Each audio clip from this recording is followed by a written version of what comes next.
स्वागत है आपका विजडम वे में, जहां हम खोजते हैं सनातन धर्म की गहराइयों को, श्लोकों के सार को और उन पौराणिक कथाओं को जिनमें छिपा है जीवन का परम सत्य। आज हम कुछ बेहद जटिल और विचारणीय प्रश्नों की बात करेंगे। कई बार हमारे मन में प्रश्न आता है, अगर वचन तोड़ना अधर्म है तो श्री कृष्ण ने शस्त्र उठाकर अधर्म क्यों किया?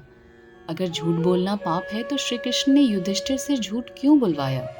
किसी निहत्थे पर वार करना अगर अधर्म है तो कर्ण पर वार क्यों हुआ? क्या वही सच्चा धर्म था? साथ ही हम समझेंगे कि आखिर हम अपने सच्चे धर्म को कैसे पहचानें। तो चलिए महाभारत के इन्हीं कुछ उदाहरणों से उस धर्म की गहराई को समझने की कोशिश करते हैं, जो केवल नियमों से नहीं, नियत और समय की मांग से तय होती है। पहला उदाहरण, श्री कृष्ण ने अपना ही वचन तोड़ा। कुरुक्षेत्र युद्ध से पहले श्री कृष्ण ने वचन दिए थे कि वे युद्ध में अस्त्र नहीं उठाएंगे, लेकिन युद्ध के 9वें दिन उन्होंने हथियार उठाया।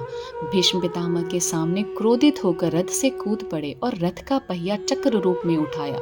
तो क्या उन्होंने अपना वचन तोड़कर अधर्म किया? यहाँ हमें यह समझना होगा कि धर्म सिर्फ नियमों का पालन नहीं, बल्कि समय और उद्देश्य की समझ भी है। श्री कृष्ण जानते थे कि अर्जुन का मनोबल गिर रहा है और वे एक मानसिक द्वंद्व में फंसे हुए हैं, और अगर भीष्म पितामह की गति नहीं रोकी गई तो पांडवों की हार निश्चित है। इसीलिए उन्होंने वह किया जो उस समय आवश्यक था। गीता में श्री कृष्ण कहते हैं, सर्वधर्मान परित्यज्य मामेकम शरणम व्रज। सभी धर्मों को छोड़कर मेरी शरण में आ जा।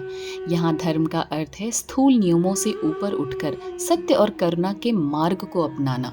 उनका उद्देश्य था अधर्म का नाश और धर्म की स्थापना। अगर उस उद्देश्य को पाने के लिए उन्हें अपनी भूमिका बदलनी पड़ी तो वो वचन भंग नहीं, बल्कि धर्म की रक्षा का सर्वोच्च रूप था। दूसरा उदाहरण है निहत्थे कर्ण पर प्रहार करवाना। धर्म कहता है शत्रु को निहत्था देखकर कभी उस पर वार नहीं करना चाहिए, लेकिन जब कर्ण के रथ के पहिया कीचड़ में धंस गया था, तब श्री कृष्ण ने अर्जुन से कर्ण का वध करने के लिए कहा, क्योंकि धर्म का उद्देश्य केवल नियमों का पालन नहीं, पाप का विनाश और सत्य की रक्षा भी है। कर्ण उस समय भले ही निहत्थे हों, लाचार और विवश प्रतीत हो रहे हों, परंतु पूर्व में वे दुर्योधन के पांडवों पर किए गए कई कुकृत्य में शामिल थे। जब नियम अन्याय के पक्ष में खड़ा हो जाए, तब उन्हें तोड़ना ही धर्म है।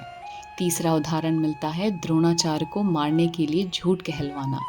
श्री कृष्ण ने युधिष्ठिर से कहलवाया, अश्वत्थामा मारा गया, हालांकि वह हाथी अश्वत्थामा था, न कि उनका बेटा।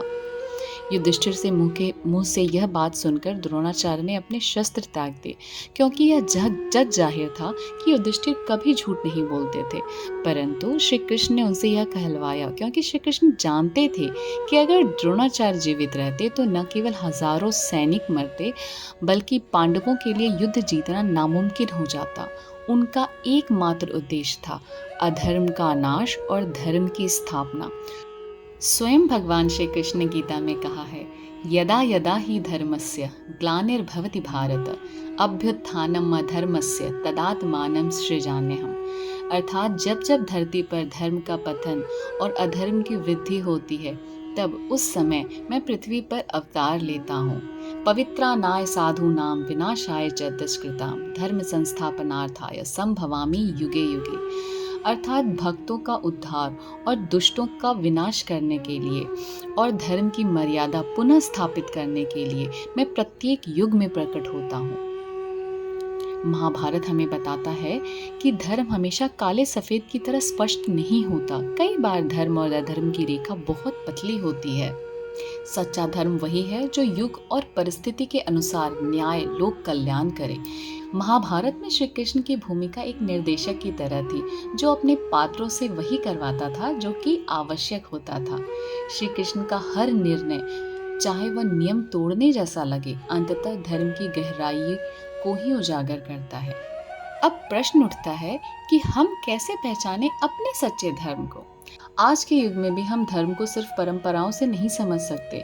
हर कार्य करने से पहले हमें खुद से कुछ प्रश्न पूछने होंगे कि क्या यह कार्य किसी का अन्याय कर रहा है, या इससे सत्य की रक्षा हो रही है, या इससे किसी का भला हो रहा है। भगवत गीता कहती है, सर्वधर्मे निधनं श्रेय, अर्थात अपने धर्म में रहकर मृत्यु भी श्रेयकर है। सच्चा धर्म वही है जो हमारे स्वभाव, कर्तव्य और अंतरात्मा से मेल खाए। वो धर्म जो हमें भीतर से शांति दे, अहंकार से नहीं, सेवा और समर्पण से जोड़े। और जब भी द्वंद्व हो, श्री कृष्ण की यही वाणी याद रखिए, मामेकम शरणम वज्र, मेरी शरण में आ जाओ, मैं मार्ग दिखाऊंगा। अगर आपको यह कथा और श्री कृष्ण की यह गूढ़ शिक्षा प्रेरणादायक लगी हो तो वीडियो को लाइक करें, शेयर करें और हमारे चैनल विजडम वे को ज़रूर सब्सक्राइब करें। फिर मिलते हैं एक नई कहानी, एक नए श्लोक और सनातन सत्य के साथ। धन्यवाद।